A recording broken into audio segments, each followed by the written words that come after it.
Welcome back to the Anti-Cancer Intervention video series. We're going to talk about the second most common factor between all cancer victims. But before I get there, I'd like to thank you all. You are great listeners and you asked great questions and made good comments down there. Thank you very much for doing it. I appreciate it very much. My whole intention is to make sure that we identify what's the cause, not to have the cancer symptom, because cancer is only a symptom. The other part of my intention is to make sure you know what to do about the cancer and the cancer markers, if that is your future or that is what you're busy happening at the moment, what to do about it. So let's just go recap. My father had cancer. He was cancer-free in only 2 months by focusing on the reason for cancer.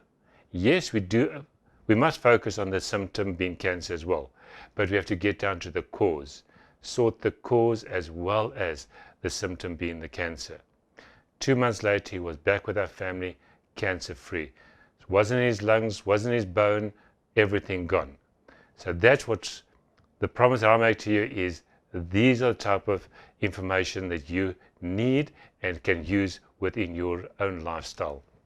So let's recap quickly of what we spoke about. The number one was the amount of acidity within the stomach. So most common is where it's an alkaline stomach. Just remind you, the alkaline is going about less digestive. Yes, if you go very far, it's going to become dangerous, but the idea is to get you to the point of it being acidic enough to be able to digest your food, to absorb it within the stomach. A battery acid is a 1, your stomach is a 1.5. So it is almost as good as battery acid. That's how acidic the stomach must be, so you can absorb the nutrition, because when you absorb nutrition, your body has got the ability to be able to be healthy. The cells can be healthy. Then we also spoke about the resonating frequencies and how it sounds when you listen to a stress cell, which that's the stress cell. And if we go over to the healthy cell, it would sound like this. These are the cells we would like to get to.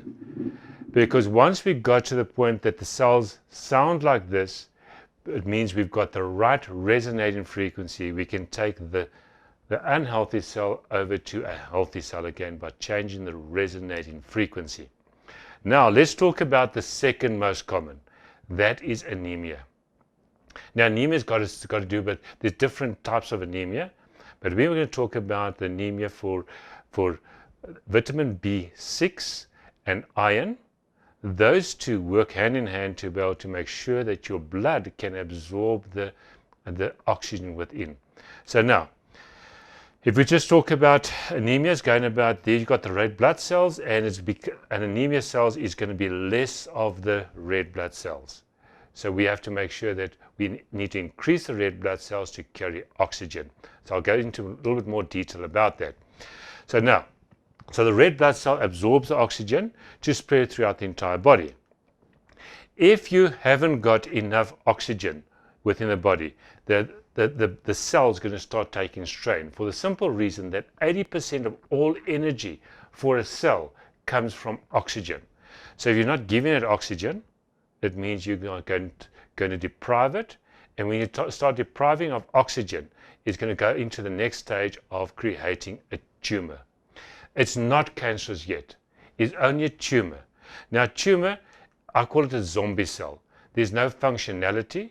The mother created the daughter cell under stress because she's busy dying, lack of oxygen, thinking, okay, this is end of life, so I need to quickly make that cell, and that's why the functionality is not there. Just like a baby being born too early, not all the functionalities are there. The tumor is exactly the same. It's all going about the amount of oxygen that's going to be absorbed. So we need to talk about the iron and vitamin C as well. So now, if we have got B6 and iron absorbed within the body, then we're going to be able to get more oxygen. Now, if you haven't got vitamin C you're not going to absorb your iron. And if you haven't got vitamin B7, you're not going to absorb your vitamin C. Can you see that the entire body is working together for one common goal? To get to the point of a full, they call it homeostasis, a fully functional cell. If we can't get the amount of oxygen, then the cells are not going to be having enough nutrition. It's not going to be able to excrete all the toxins out of it. So the whole thing is we need to give it enough oxygen. And the amount of oxygen also changes the pH of the blood. So that's also part coming back of our first video saying the pH of the blood. Now, within the red blood cell, you see this spaghetti looking part. They call that hemoglobin. Now, a set of hemoglobin looks like that. There's 4 iron molecules. Now, these 4 iron molecules is to be able to absorb the oxygen to have it within the red blood cell. Now, you've got 300 million of them in one red blood cell. So the volume of this red blood cell is made up 2/3 of the hemoglobin. Now, if you haven't got enough iron in your body, what's going to happen? The red blood cell is going to go smaller because you've got perhaps 200 million instead of 300 million. So now the red blood cell goes smaller and becomes less. And there's your anemia. So a tumor is going to grow because there's not enough hemoglobin. There's not enough iron. There's not enough B6. There's not enough vitamin C. These are type of things that we have to give attention to. And once again, coming back to the first one, if your stomach is not acidic enough, it's not going to digest the food. So can you see why the very first part is going about the stomach? The stomach is going to be acidic enough, it's going to be at least digest, and now you can absorb within the body. Folic acid. That's once again a building block for this. So you've got different vitamins and minerals to be able to, that must be absorbed within the body to have a healthy cell. That environment is going to change if we're not having acidic enough stomach and not feeding then the body with enough of the vitamins, enough ions, we call trace elements. The iron, selenium, copper, all these type of things. Now, the shocking thing is a tumor grows within your body between 20 and 30 years before modern medicine can see it, identify it. Because then it will become a tumor by you, big enough to change the environment for the other functionalities of the organ or the glands, and now they can go look to go see it. So a doctor doesn't go start pressing around all over in your body or do a scan to see might there be any tumors. They wait until it becomes a symptom. We need to identify, are you anemic long before you become ill, and a doctor needs to ask you what is the symptom so you can start addressing the symptoms. We need to find the reason, and these is part of the reasons. So now, a tumor only becomes cancer once you give it a brain. Now that might sound strange. If it's a zombie, it's not going to be having any functionality, so it's not going to colonize. So to change this environment for a tumor, the zombie cell, to change it, you have to give it a brain to want to colonize. And how do we colonize it? We put a virus within it. So a genius called Dr. R.R. Rife, Raymond Royal Rife, he had in the 1930s, he had a microscope that can see a live virus.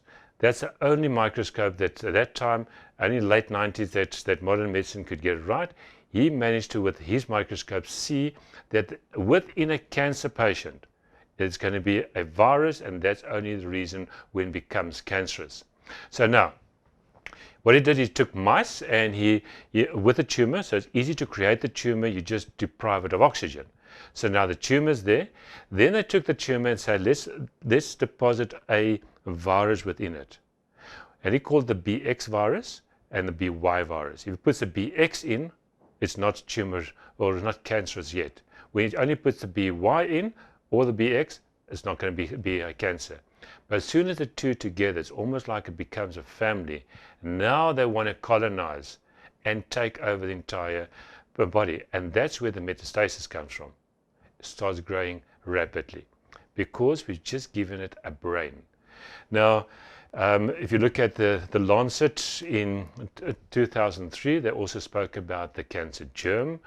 And then the repost from 1940, where it was just activated again, saying we have to look at within the cell what's busy happening, and that is what's happening. So the question we need to ask is, why would modern medicine not tell us that part of being cancerous is a virus?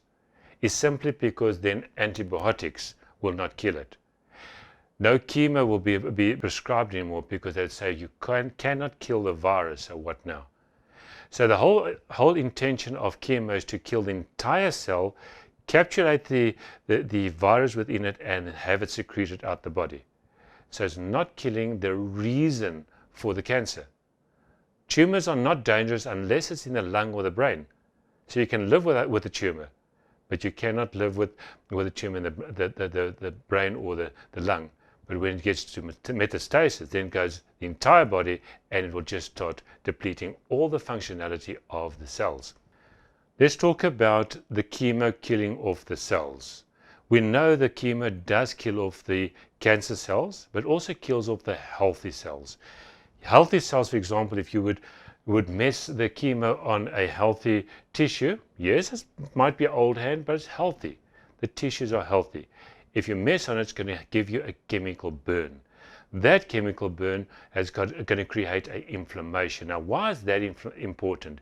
It's because your immune system is linked to your inflammation.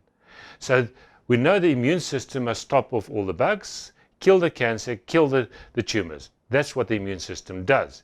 Now, if you have inflammation, even in the knee, the back, it doesn't matter where, if you have inflammation, that inflammation is going to keep your immune system busy as much as 83%. And you only got 17% left to sort out the rest of the bugs, to sort out the cancer. So it's just too much to do, and there's not enough manpower for that. So if you're going to have chemo, your immune system starts depleting. And let's get to the reason of why it's important to know about this.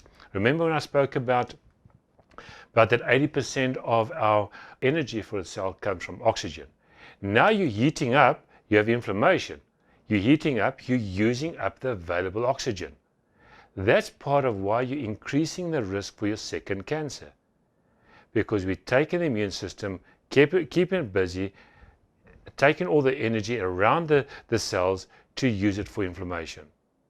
Can you see why you need to be very careful of what type of treatment you choose, not to damage the existing cells? That's the focus. Treat without damaging your healthy cells. The next video, we're going to talk about what can you do to treat without any side effects. Thank you for being here, and please do me a favor again. Below on this page, there's a place where you can make some comments. Please make that comment, because it's very important for me to know what you'd like to know for the next one, and I'll see if I can answer a few questions as well once you've filled it in. Thank you very much for joining. See you in the next video.